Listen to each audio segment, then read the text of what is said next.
Bonjour Valentine. Bonjour Alex. Comment elle s'est passée pour toi, cette écriture de ce premier roman? Donc sans aucune préméditation, parce que j'avais absolument pas prévu d'écrire un roman. Et je me suis levé un matin avec une première phrase, auxquelles se sont enchaînées d'autres phrases qui ont fini par former une douzaine de pages.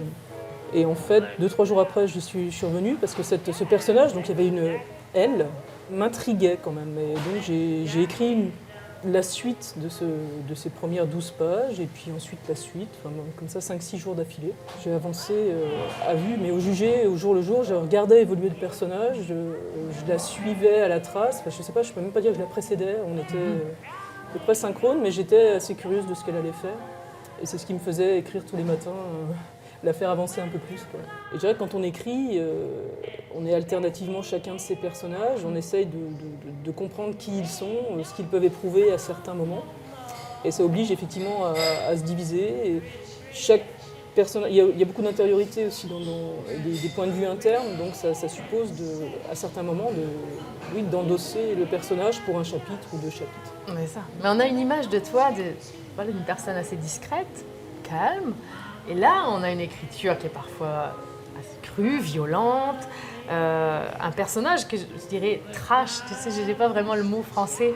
Toi, ça a été naturel de te mettre dans cette peau-là? Faut croire que oui, le calme est apparent. Non, je suis pas une calme, je suis une fausse calme en fait. Donc à l'intérieur, c'est plutôt l'éruption permanente, quoi. Donc ça bouillonne, c'est de la musique forte, c'est des choses qui me calment. Ça va être du son, du gros son, etc. Donc je suis absolument pas quelqu'un de calme. Alors on va pas dévoiler l'histoire, mais ce qui fait son originalité aussi, c'est toutes ces références littéraires et musicales. Est-ce que c'est ton univers à toi, vraiment, cette Alors, musique? pour ce qui est toutes les musiques font partie de ma discographie courante. Donc ça, oui, je leur ai prêté des goûts musicaux qui sont concordants. Ouais. Donc très rock.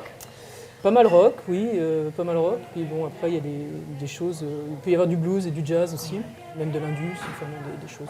Il y a quelque chose, on en parlait tout à l'heure, de presque asphyxiant. C'est l'histoire qui nous tient vraiment en haleine, c'est le cas de le dire. Ce qui arrive à cette fille, son corps est particulier, les lieux sont souvent clos. On dirait que tout est là pour nous faire un peu manquer d'air jusqu'à la fin. T'as réfléchi à ça? Effectivement, cette fille étant dans une fuite permanente, le roman, le rythme est assez rapide aussi. Donc il y a un essoufflement aussi, et elle s'essouffle aussi parce que cette fuite finit par être épuisante. Et puis elle finit aussi par mener à des impasses aussi. Donc voilà, tout ça est cohérent, mais se fait sans que ça ait été calculé, planifié du tout, quoi. Eh bien merci, bon vent.